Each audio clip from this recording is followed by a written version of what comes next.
नमस्ते आप सभी को मेरे YouTube चैनल में आप सबका बहुत बहुत स्वागत है। तो थोड़ा गेस करेंगे आज कौन से त्यौहार की हम बात करेंगे। दिवाली के बाद कौन सा त्यौहार आता है? छठ पूजा, छठ मैया की बात करेंगे आज। तो छठ से आपको समझ में आ ही रहा है दिवाली के जो 6 दिन बाद आता हो तो छठी। तो छठ मैया के बारे में आज मैं आपको कथा भी सुनाऊंगी छठ पूजा की, और छठ पूजा शुरू कैसे हुई ये भी बताती हूँ। तो बहुत पुराने बात है ये। तो क्या था कि वाराणसी में एक राजा हुआ करते थे, तो उन्होंने शुरुआत की थी कि हमें जैसे हम सबको रोशनी देने वाले, पेड़ पौधों को बड़ा करने वाले, सबके जो पालनहार, जीवन दान देने वाले कौन है? सूर्य देव। तो इसमें हम सूर्य देव की भी उपासना करते हैं। और छठी कौन है? छठी मैया कौन है? सूर्य देव की बहन है छठी मैया।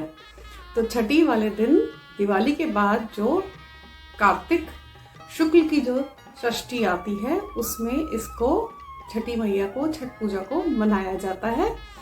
और ये इस बार 2024 में जो 5 तारीख से इसका पूरा ये शुरू हो जाएगा।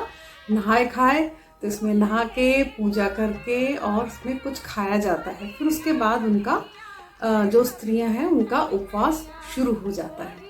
ठीक है।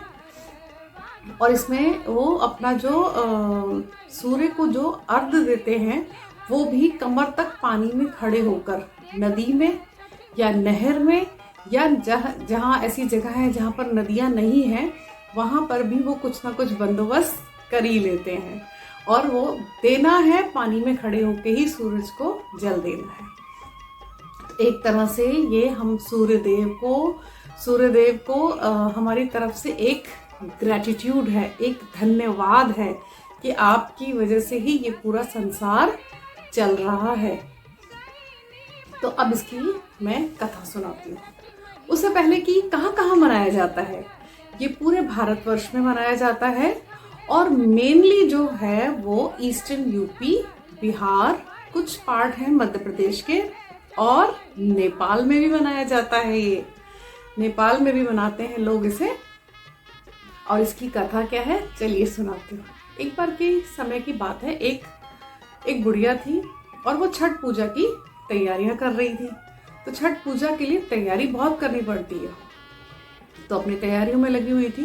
तो उसका एक बेटा भी था, बहू भी थी, हस्बैंड भी था। तो जो बहू थी वो थोड़ी मॉडर्न विचारों की थी। तो वो बोलने लगी कि अरे माँ जी, ये सब क्यों कर रहे हो, क्या ज़रूरत है ये सब करने की। तो वो मना करती है। तो उसकी सास उसे प्यार से समझाती है कि नहीं नहीं, ये छठ मैया तो मैं हमेशा से करती आई हूँ, और इसके पीछे करने का एक कारण भी है। क्योंकि जब मेरी शादी हुई थी उसके काफ़ी टाइम तक मेरे कोई भी संतान नहीं थी।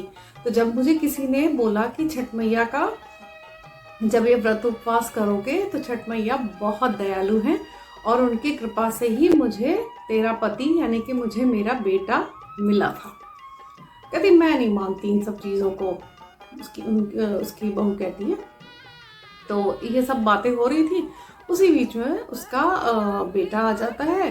तो वो कहने लगता है अपनी वाइफ को कि क्या हो रहा है, तुम ये क्या बातें कर रही हो यहाँ पर।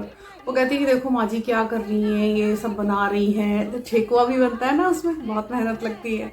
तो ये सब प्रसाद बना रही हैं, सब कुछ कर रही हैं, और बोल रही हमें वहाँ नदी के किनारे भी जाना है। तो कहता है अच्छा बाबा, तुम मत करो, लेकिन तैयार होके हमारे साथ नदी पे तो चलो। तो बड़े अनमने मन से वो उन लोगों के साथ जाती है।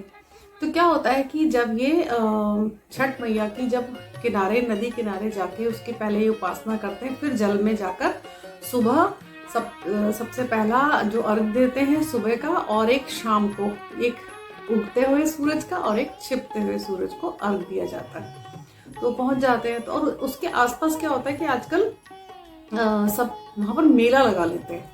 तो मेला लगा होता, तो वो बहू मेले में घूमने लगी, और उसके पति ने आके बीच में बोला उसे कि सुनो, चलो तुम थोड़ी माँ की मदद करो, आओ वहाँ पर कहानियाँ सुनो कि कैसे छठ मैया ने क्या क्या लोगों को दिया है, और पूजा करो तो पूजा करने में तो कोई बुराई नहीं है।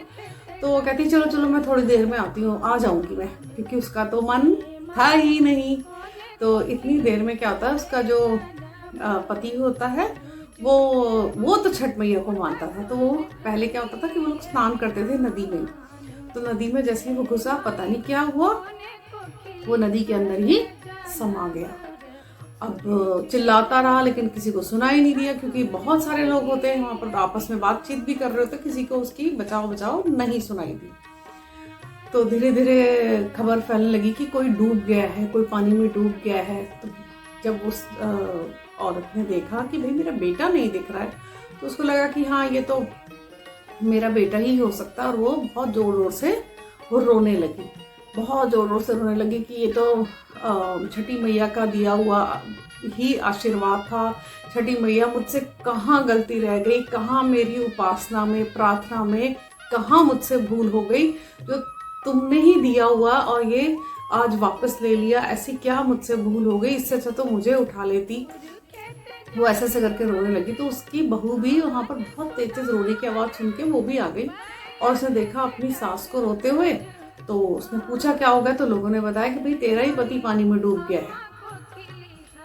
तो वो तो ऑब्वियसली भाई पति की ऐसी न्यूज सुन के तो वो भी बहुत जोर जोर से रोने लग गई कि क्या करें कैसे करें। जब वो दोनों सास बहू बहुत रो रही थी, तो रोते रोते फिर उसकी सास ने कहा कि मैं तो जा रही हूँ नदी में कूदने, मेरा जीवन अब यहाँ पर खत्म हो गया, मुझे बिल्कुल जीने का मन नहीं है, जब मेरा बेटा नहीं है मैं नहीं जीना चाहती। वो जैसे ही नदी के वहां कूदने लगी तो छठी मैया प्रकट हो गई।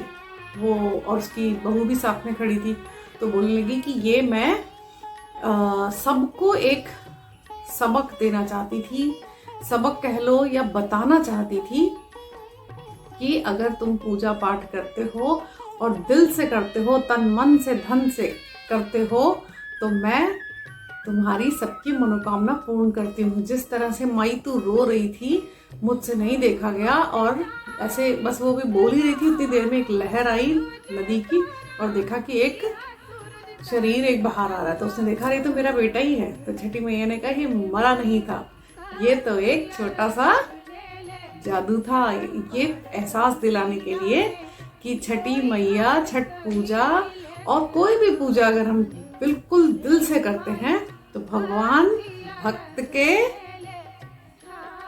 के काबू होते हैं और वो उनकी बातें मानते हैं। और इस तरह से वो बाहर आ गया और उसकी बहू को भी विश्वास हो गया कि देखो माता है, और उसने भी अपनी सास के साथ और अपने हस्बैंड के साथ मिलके छठी मैया का पूजन किया बहुत अच्छे से, और उसने भी नदी में जाकर सूरज को अर्घ दिया। तो इस बार ये 5 तारीख को शुरू हो रहा है, 5 नवंबर को शुरू होकर, और 8 की सुबह इसका पारण होगा।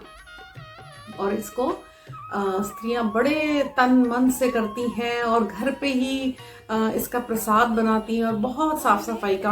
और ये एक आपस में ना ये जो त्योहार है ना, ये बड़ा इको फ्रेंडली है। अब आप सोचो कि इको फ्रेंडली कैसे है। इको फ्रेंडली इसलिए है कि इसमें देखो आप नदियों के आसपास, नदियों में जाके आसपास जो है उसकी पहले सफाई करते हैं ये लोग, और उसके बाद घर में भी बहुत साफ सफाई का ध्यान रखते हैं, और उसके बाद ये प्रसाद बनता है। और स्त्रियां रोज सुबह कमर तक पानी में, नदी में खड़े होके सूरज को जल देती हैं। नहाना धोना, घर का माहौल एकदम बदल जाता है, बहुत ही पवित्र हो जाता है। और इसके साथ साथ ही जो अभी सीजनल फ्रूट्स और वेजिटेबल्स होते हैं वो भी खरीदे जाते हैं और उनको भी पूजा में रखा जाता है। और बाकी लोग जिन्होंने ये व्रत उपवास नहीं किया होता तो उनको प्रसाद में दिया जाता है। अब सीजनल फ्रूट्स हैं, वेजिटेबल्स हैं, वो भी वो किसी से खरीद रहे हैं, और ठेकुआ बनाने के लिए भी कहीं से वो आटा या मैदा खरीद रहे हैं, चावल खरीद रहे हैं। तो क्या होता है कि ये जो इतने बड़े स्केल पे इसको करा जाता है, मनाया जाता है, तो उससे क्या होता है एक दूसरे को काम मिलता है, रोजगार मिलता है। तो ये आपसी भाईचारे का भी एक प्रतीक माना जाता है। सब पूरा परिवार, पूरे आसपास के लोग मिलके, क्योंकि ये कई घंटे का है, ये 3 रातें और 4 दिन का उपवास होता है, तो इसमें पूरा परिवार मिलके जो इस उपवास को कर रहा था उसके साथ खड़े रहते हैं, बिल्कुल मजबूती के साथ कि भाई तुम करो, हम तुम्हारे साथ हैं। तो इस तरह से ये त्योहार को हमें आपसी भाईचारे के लिए भी देखना चाहिए। तो छठी मैया का उपवास करते हैं कि ताकि हमारे बच्चों की उन्नति के लिए, बच्चों के अच्छे उज्जवल भविष्य के लिए ये माताएं करती हैं। तो हम भी छठी मैया से क्या प्रार्थना करते हैं कि हमारे भी बच्चे सब बहुत खुश रहें। और सबने क्या करना है, आप सबने भी करना है, कमेंट बॉक्स में सब लिखेंगे जय छठी मैया की, जय छठी मैया की। नमस्कार।